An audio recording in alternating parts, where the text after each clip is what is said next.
Denne videorapport omhandler 2 forsøg. I forsøg 1 var formålet at bestemme bølgelængden af lys fra 2 lasere, en blå og en grøn, og vi har også fundet bølgelængden af lys fra en rød laser. I forsøg 2 var formålet at bestemme afstanden mellem sporene på en CD ved at bruge CD'en som et optisk gitter. Jeg vil først starte med at fortælle lidt teori om lys, og hvorfor der opstår et særligt mønster, når man sender lys igennem et optisk gitter. I det 16. århundrede var der videnskabsmænd, der mente, at lys var en slags små partikler, mens andre mente, at lys var bølger. Men i dag ved vi, at lys både kan opføre sig som fotoner, det vil sige små partikler, og andre gange opføre sig som bølger. Når man taler om, at lys er bølger, siger man mere præcis, at det er elektromagnetiske bølger. Bølger kan udbrede sig på 2 måder, på langs eller på tværs af udbredelsesretningen. Lys opfører sig som bølger, der udbreder sig på tværs af udbredelsesretningen. Lys har forskellige bølgelængder, og synligt lys har bølgelængder mellem 380 og 700 nanometer. 380 nanometer svarer til violet lys, og 740 nanometer svarer til rødt. Imellem 380 og 740 nanometer har man alle regnbuens farver. Der er også noget lys, som mennesker ikke kan se, og det er f.eks. UV-lys eller infrarødt lys. Kort sagt kan man sige, at lys er bølger, og i dette forsøg bruger vi en laser til at sende bølger hen imod et optisk gitter. Et optisk gitter er en gennemsigtig glasplade med et stort antal parallelle ridser, hvor der er samme afstand mellem ridserne. Normalt i et optisk gitter er afstanden mellem ridserne meget lille. Det optiske gitter, vi bruger i det første forsøg, er gitterafstanden 1316 nanometer, og en nanometer er en milliardedel af en meter. Når man sender lys igennem et optisk gitter, vil bølgerne danne ringbølger på bagsiden af det optiske gitter. Der vil derfor dannes ringbølger ud fra alle åbninger i gitteret. Ringbølgerne vil så overlappe hinanden.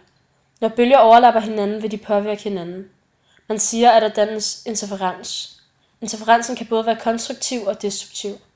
Når der er konstruktiv interferens, vil bølgerne forstærke hinanden, og når der dannes destruktiv interferens, vil bølgerne ophæve hinanden. Det er disse fysiske fænomener, vi kan se i forsøget, når vi sender laserlys gennem det optiske gitter.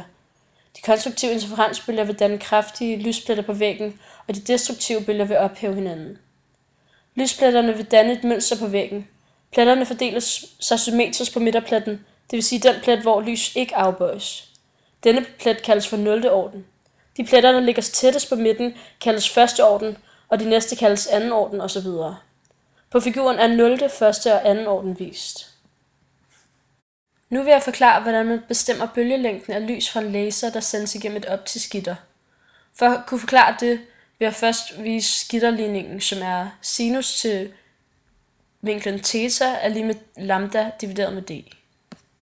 Gitterligningen siger, at hvis man sender lys med bølgelængden lambda vinkelret ind imod et optisk gitter, hvor afstanden mellem rillerne i gitteret er d, så vil lysstrålen, der danner 1. orden, blive afbøjet til en vinkel theta i forhold til lysstrålen, som giver 0. orden. Og vi bruger en laser i forsøget, da dens lys kun har en bestemt bølgelængde. Hvis man ser på gitterligningen, så er der 3 variable, nemlig afbøjningsvinklen theta, bølgelængden lambda og afstanden d mellem ridserne i det optiske gitter. I det første forsøg får vi oplyst størrelsen af d og bestemmer så vinklen theta i forsøget, så vi kun har en ubekendt tilbage i gitterligningen, og det er bølgelængden lambda. Den kan vi så beregne ud fra de 2 andre parametre. Da det er ret svært at måle afbøjningsvinklen præcis, benytter vi os i stedet af, at man ud fra trigonometri ret let kan bestemme en vinkel i en retvinklet trekant, når 2 af siderne er kendte. Dette giver en langt mindre usikkerhed på vinklen theta, når man beregner den ud fra trigonometri, hvor man sikrer sig, at de 2 sidelængder bliver så store, at de bliver omkring 25-50 cm hver. I det andet forsøg bruger vi også gitterligningen, men her er formålet at bestemme afstanden d for det optiske gitter, altså afstanden mellem sporene på CD'en. I dette forsøg bruger vi en laser med en kendt bølgelængde, og derfor kan vi, når vi har bestemt afbøjningsvinklen theta, beregne d ud fra gitterligningen, da de 2 andre parametre nu er kendte. Her er en video, vi optog, mens vi lavede forsøg 1. Til venstre i billedet ser man den grønne laserpind, som er placeret vandret, og derfor sender den lys vandret ind på det optiske gitter, som er placeret foran laserpinden. Man ser, at laserlyset giver 2 lyste pletter på væggen. Den nederste er 0. orden, og den øverste er 1. orden. Molly markerer lyspletterne med en tus, så vi bagefter kan måle afstanden mellem pletterne. Vi skal også måle afstanden fra det optiske gitter og hen til væggen.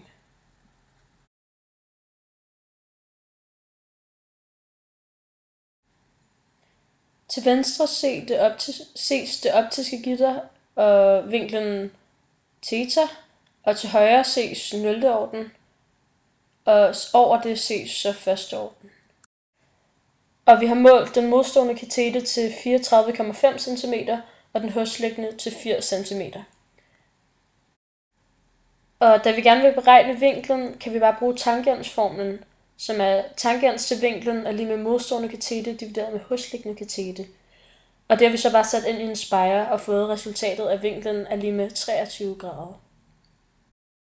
Og når man kender afbøjningsvinklen, kan man beregne bølgelængden ud fra gitterligningen, som er lambda er lige med sinus til theta gange d er lige med sinus til 23 gange 1316 nanometer, og det giver så, at bølgelængden er lige med 521 nanometer.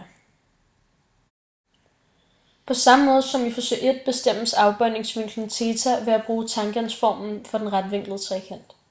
Vi måler længderne af de to kateter og beregner afbøjningsvinklen til 19,6 grader.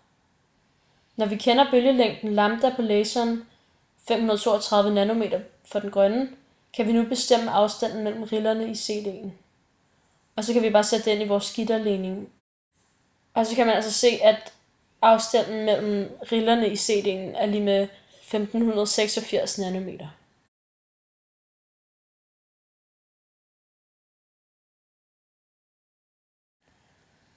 Den øverste tabel, man kan se her, er resultaterne for forsøg 1, hvor afstanden mellem risserne i gitteret D var kendt, og det var lige med 1316 nanometer. Tabellen viser resultaterne fra den blå, den grønne og den røde laser. Kolonne 2 og kolonne 3 viser målene af de to kateter. Kolonne 4 viser de beregnede afbøjningsvinkler, og den yderste, kolonne 5, viser bølgelængden. Det nederste skema er resultaterne fra forsøg 2, hvor laserens bølgelængde lambda er kendt, og lambda er lige med 532 nanometer. I kolonne 2 er resultaterne af længden af den vandrette katete, som er 28 cm, og i kolonne 3 er længden af den lodrette katete, som er 78,5 cm, og afbøjningsvinklen er 19,6, og afstanden mellem CD'ens riller er så 1586 nanometer. Og 1586 nanometer er altså rigtig lille. Det er faktisk 63 gange mindre end tykkelsen på et menneskehår.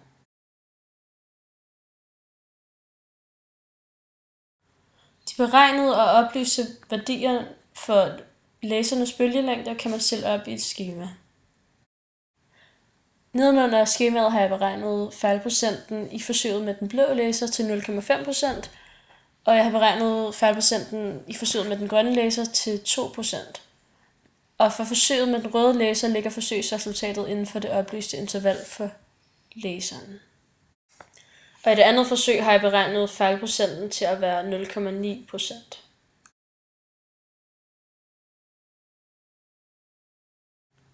Der vil være en fejlkilde, hvis laseren ikke peger helt vandret hen mod det optiske gitter. Og hvis den ikke gør det, vil der ikke blive dannet en helt retvinklet trekant, da vinklen mellem den vandrette katete og væggen ikke er præcis 90 grader. Det kan også være svært helt præcis at afmærke de lysende prikker for 0. og 1. orden. Til sidst er der usikkerhed på målingen af længderne af de to kateter, men hvis man sørger for en god afstand mellem det optiske gitter og væggen, så bliver de to kateter, der skal måles, også store, og usikkerheden mindre på målingen.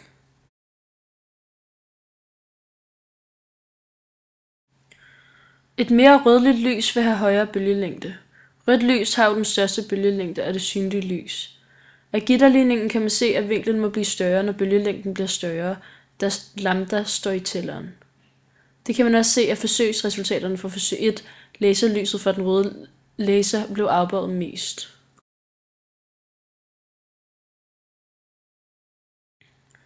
Hvis man bruger et gitter med mindre gitterafstand, så bliver afbøjningsvinklen større, da d står i nævneren, hvor man så skal bruge et mindre tal. Det kan man også se fra forsøgsresultaterne. Lyset fra den grønne laser blev afbøjet mest i forsøg 1, hvor d var mindre end i forsøg 2. Vi har i dette forsøg bestemt bølgelængderne af 3 forskellige lasere. Vi har også bestemt afstanden mellem rillerne i en CD, som også fungerer som et optisk gitter. De beregnede fejlprocenter i forsøget var meget små, og resultaterne er derfor troværdige. Man kan derfor konkludere, at formålet med forsøget lykkedes.